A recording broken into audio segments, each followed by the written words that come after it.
नमस्कार दर्शकों, India Republic में आप सबका बहुत बहुत स्वागत है। रीवा में आयोजित युवा शांति संदेश में इंडिया रिपब्लिक के संवाददाता गणेश तिवारी ने अपने संवाद में राष्ट्रीय संत श्री देवकीनंदन ठाकुर जी से कहा कि जब भगवान से आपका सीधा संपर्क ना हो पा रहा हो तो आप ईश्वर के किसी महान भक्त एवं सेवक से जुड़ जाइए। आपका कनेक्शन ईश्वर से अपने आप हो जाएगा। संवाददाता की इस बात को सुनकर पूरा पंडाल तालियों की गड़गड़ाहट से गूंज उठा। वहीं जब हमारे संवाददाता ने एक दूसरा प्रश्न भी देवकीनंदन ठाकुर जी से पूछा कि लोग अपने जीवन में धन, पैसा, गाड़ी, घर एवं अन्य भौतिक सुखों की प्राप्ति के लिए इतने अंधे हो जाते हैं कि वह अपने धर्म, समाज, परिवार सभी को भूल जाते हैं एवं क्या सही है और क्या गलत है इसका निर्णय भी नहीं कर पाते। धन आने के बाद लोग अहंकार में इस प्रकार अंधे हो जाते हैं कि वह अपने नैतिक कर्तव्यों को भी भूल जाते हैं। वहीं संवाददाता के प्रश्नों के प्रत्युत्तर में ठाकुर जी ने कहा कि धन का होना बिल्कुल भी गलत नहीं है। धनाढ्य होना बहुत बड़ा अपराध है। ठाकुर जी ने बताया कि हमारे यहाँ धन का होना एक अवगुण माना गया है। शास्त्रों में बताया गया है कि जब धन आता है तो 14 अवगुण साथ में आते हैं, लेकिन उस धन का एक बहुत अच्छा गुण है। धन होना सिर्फ गलत नहीं, बल्कि धन होने के साथ आपको यह पता होना चाहिए कि धन का उपयोग कैसे करना है और कहाँ करना है। धन ही धर्म का रूप धारण करके हमें परमात्मा से मिला सकता है। आखिर धन के 14 अवगुण कौन कौन से हैं और धन का वह कौन सा गुण है जिसको श्री देवकीनंदन ठाकुर जी ने हमारे संवाददाता से चर्चा के दौरान बताया। आखिर क्या कहा ठाकुर जी ने, आइए आपको सुनाते हैं। मैंने पढ़ा है गुरुदेव कि आप जब भगवान से न जुड़ पा रहे हों तो आप उनके किसी महान सेवक या भक्त से जुड़ जाइए तो आपका कनेक्शन अपने आप भगवान से हो जाएगा। तो मैं आपसे प्लीज़ गुरुदेव, आपकी नज़र में मैं महान हूँ? जी बिल्कुल। अच्छा, आप मेरी नहीं पूरी दुनिया की नज़र में महान है गुरुदेव। मैं आप जैसा एक तुच्छ प्राणी हूँ और भगवान से प्रार्थना करता हूँ कि मैं सदमार्ग पे चलूँ और आप जैसे युवाओं को थोड़ा थोड़ा ही सही प्रेरित करूँ कि ठाकुर जी का भजन करें।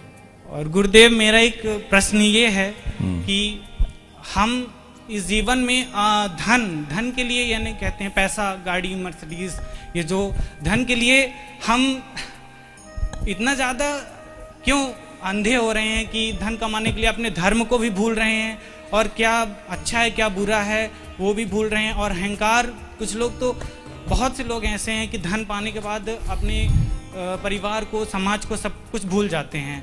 आइए, बहुत बहुत साधुवाद। मैं आपकी पहली दोनों इच्छाओं के विषय में तो कुछ नहीं कहूँगा, आखिरी प्रश्न के विषय में मैं कुछ कह देता हूँ आपको, ध्यान से सुनो। धन का होना गलत नहीं है, धन का होना बिल्कुल भी गलत नहीं, पर धनांध होना बहुत बड़ा अपराध है। धनांध किसको कहते हैं? जो धन के अभिमान में अंधा हो गया हो, जिसे पाप और पुण्य की कोई वैल्यू ही समझ में न रहती हो। और ये अधिकांश होता है। जब हमारे यहाँ धन का होना भी एक अवगुण माना गया है। जब धन आता है तो 14 अवगुण साथ में आते हैं। धन आने के बाद व्यक्ति अभिमानी हो जाता है, धन आने के बाद व्यक्ति क्रोधी हो जाता है, धन आने के बाद आदमी कामी हो जाता है, धन आने के बाद व्यक्ति लोभी हो जाता है, धन आने के बाद व्यक्ति झूठा हो जाता है, धन आने के बाद व्यक्ति बहमी हो जाता है। जिस पे धन ज्यादा होगा ना वो बहम करने लग जाएगा, अपने रिलेटिव्स पे भी संदेह करेगा, ये कुछ लेने आया होगा। कब? धनवान होने के बाद। तो धन के 14 अवगुण गिनाए शास्त्रों में। कितने? लेकिन उस धन का एक बहुत अच्छा गुण भी है। क्या? जब वो धन ठाकुर की सेवा में लग जाता है, धर्म की सेवा में लग जाता है, जनमानस की सेवा में, दीनों की सेवा में लग जाता है, दीनहीन लोगों की सेवा में लग जाता है, प्यासों को पानी, भूखों को भोजन देने में लग जाता है, तो वो धन उस समय धर्म का रूप धारण कर लेता है और बेड़ा पार करा देता है। तो रूप धारण कर लेता है और बेड़ा पार करा देता है। तो धन सिर्फ गलत ही नहीं है, use, how to use money, पैसा होना इट्स नॉट रॉन्ग थिंग। आपको पैसे के साथ ये पता होना चाहिए कि हाउ टू यूज, में से यूज कैसे करो। एक तो यह है कि स्विस बैंक में जमा कर दो, एक यह है कि अपनी अय्यासी पे खर्च करो, एक यह है नित्य बड़ी बड़ी बेशकीमती शराब खरीदो, बड़ी बड़ी फर्स्ट क्लास होटलें में जाओ और पार्टीज करो, एक बहुत बड़े अपने अपने लोगों को गिफ्ट्स बांटो, स्टार्स जिनको हम लोग कहते हैं, हीरो हीरोइन को बुलाओ, लाखों करोड़ों रुपए उस पर बर्बाद कर दो।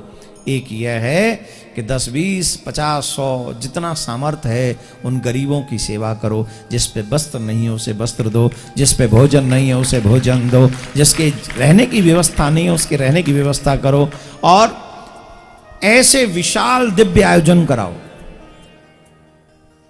बोले इससे क्या फायदा? इससे जो फायदा वो दुनिया में कहीं और नहीं है।